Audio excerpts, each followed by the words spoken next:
परंतु वह जानता है कि मैं कैसी चाल चला हूँ, और जब वह मुझे ता लेगा तब मैं सोने के समान निकलूंगा। क्योंकि यहोवा जिसे प्रेम रखता है उसको डांटता है, जैसे कि बाप उस बेटे को जिसे वह अधिक चाहता है। और जो मिट्टी का बर्तन वह बना रहा था वह बिगड़ गया, तब उसने उसी का दूसरा बर्तन अपनी समझ के अनुसार बना दिया। सो जिन दिनों में तेरा न्याय करूंगा, क्या उनमें तेरा हृदय दृढ़ और तेरे हाथ स्थिर रह सकेंगे? मुझ यहोवा ने यह कहा है, और ऐसा ही करूंगा। इसलिए जो कोई मेरी ये बातें सुनकर उन्हें मानता है, वह उस बुद्धिमान मनुष्य की नाई ठहरेगा जिसने अपना घर चट्टान पर बनाया। और नया दाखरस पुरानी मशकों में नहीं भरते हैं, क्योंकि ऐसा करने से मशकें फट जाती हैं और दाखरस बह जाता है और मशकें नाश हो जाती हैं।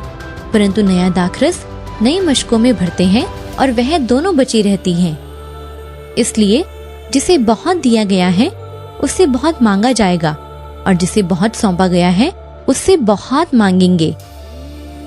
शमौन, हे शमौन, देख, शैतान ने तुम लोगों को मांग लिया है कि गेहूं की नाई फटके, परंतु मैंने तेरे लिए विनती की कि तेरा विश्वास जाता न रहे, और जब तू फिरे तो तू अपने भाइयों को स्थिर करना। अवश्य है कि वह बढ़े और मैं घटूं। मैं तुमसे सच सच कहता हूँ, जब तक गेहूं का दाना भूमि में पड़कर मर नहीं जाता वह अकेला रहता है, परंतु जब मर जाता है तो बहुत फल लाता है।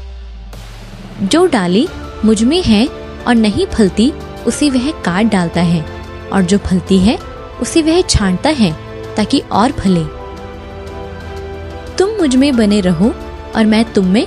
जैसे डाली यदि दाखलता में बनी न रहे तो अपने आप से नहीं फल सकती, वैसे ही तुम भी यदि मुझ में बने न रहो तो नहीं फल सकते। और न अपने अंगों को अधर्म के हथियार होने के लिए पाप को सौंपो, पर अपने आप को मरे हुओं में से जी उठा हुआ जानकर परमेश्वर को सौंपो, और अपने अंगों को धर्म के हथियार होने के लिए परमेश्वर को सौंपो। इसलिए हे भाइयों, मैं तुमसे परमेश्वर की दया स्मरण दिलाकर विनती करता हूँ कि अपने शरीरों को जीवित और पवित्र और परमेश्वर को भावता हुआ बलिदान करके चढ़ाओ। यही तुम्हारी आत्मिक सेवा है।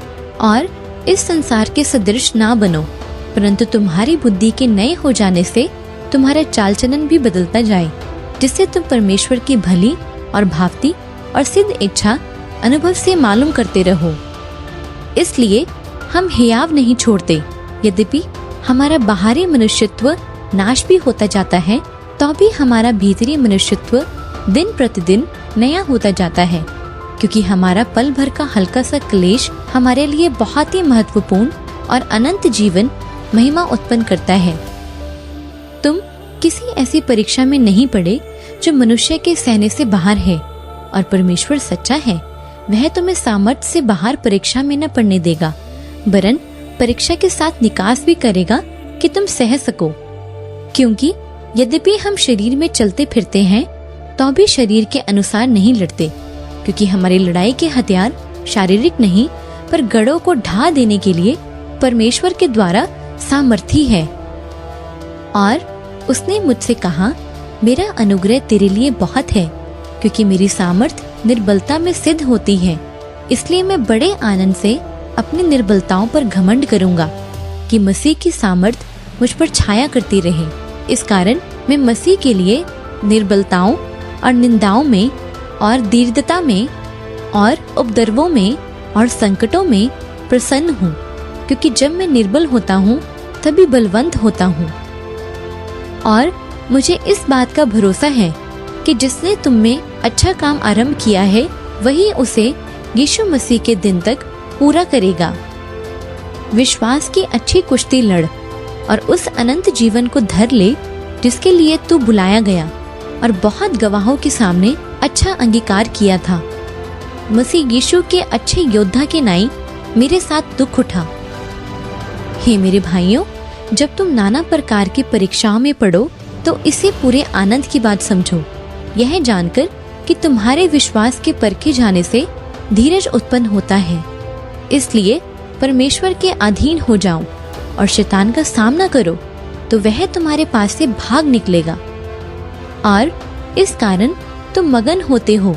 यद्यपि अवश्य है कि कुछ दिन तक नाना प्रकार की परीक्षाओं के कारण उदास हो, और यह इसलिए है कि तुम्हारा परखा हुआ विश्वास, जो आग से ताए हुए नाशमान सोने से भी कहीं अधिक बहुमूल्य है, यीशु मसीह के प्रकट होने पर प्रशंसा और महिमा और आदर का कारण ठहरे।